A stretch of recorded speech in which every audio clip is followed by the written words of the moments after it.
యాక్చువల్గా FIR file చేసింది 302 and 201 of the IPC. 302 అంటే మర్డర్ కేసు అండి.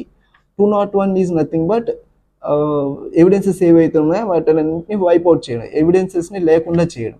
ఈ 2 సెక్షన్స్ మీద అతని మీద కేసు ఫైల్ చేయడం జరిగింది, అతని మీద ఇంకా వాళ్ళ ఫ్యామిలీ మెంబర్స్ మీద కూడా.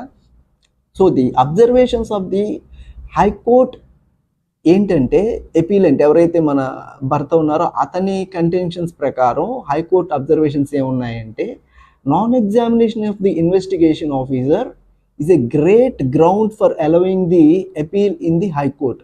యాక్చువల్గా ఇన్వెస్టిగేషన్ ఆఫీసర్ని అలాగే డాక్టర్ ఎవరైతే పోస్ట్ మార్టం రిపోర్ట్ ఇచ్చారో వాళ్ళిద్దరిని కూడా at the time of trial examination చేయలేదు. చీఫ్ ఎగ్జామినేషన్స్, క్రాస్ ఎగ్జామినేషన్స్ చేసేటప్పుడు ప్రతి ఒక్క విట్నెస్ని కూడా అక్కడ ఎగ్జామినేషన్ చేయాలి. అలాగే ఎవరైతే డాక్టర్ ఉంటారో, వూండ్ సర్టిఫికేట్స్ ఇస్తారో, అలాగే ఇన్వెస్టిగేషన్ ఆఫీసర్ ఎవరైతే ఇన్వెస్టిగేషన్ కండక్ట్ చేశారో వాళ్ళిద్దరిని కూడా ట్రయల్ ప్రొసీజర్లో ఖచ్చితంగా ఎగ్జామినేషన్ చేయాలి. ఈ 2 కండక్ట్ చేయకుండా, వీళ్ళిద్దరిని ఎగ్జామినేషన్ కండక్ట్ చేయకుండా ఆర్డర్ పాస్ చేశారు, కన్విక్షన్ వేశారు అని చెప్పి ఫస్ట్ డిఫెన్స్ తీసుకోవడం జరిగింది.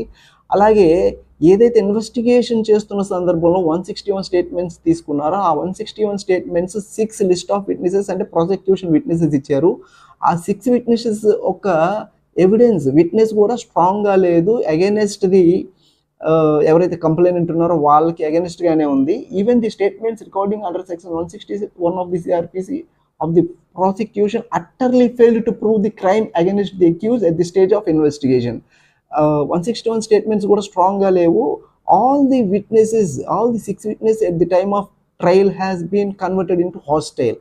అందరూ కూడా హాస్టైల్గా మారిపోయారు. 6 విట్నెసెస్ ఉన్నారు. ఆ 6 విట్నెసెస్ కూడా ఇచ్చిన ఎవిడెన్స్కి అగైనెస్ట్గా మాట్లాడుతూ మన కన్విక్టెడ్ పర్సన్ ఎవరైతే ఉన్నారో వాళ్ళకి అంటే హస్బెండ్కి ఫేవరబుల్గా చెప్పడం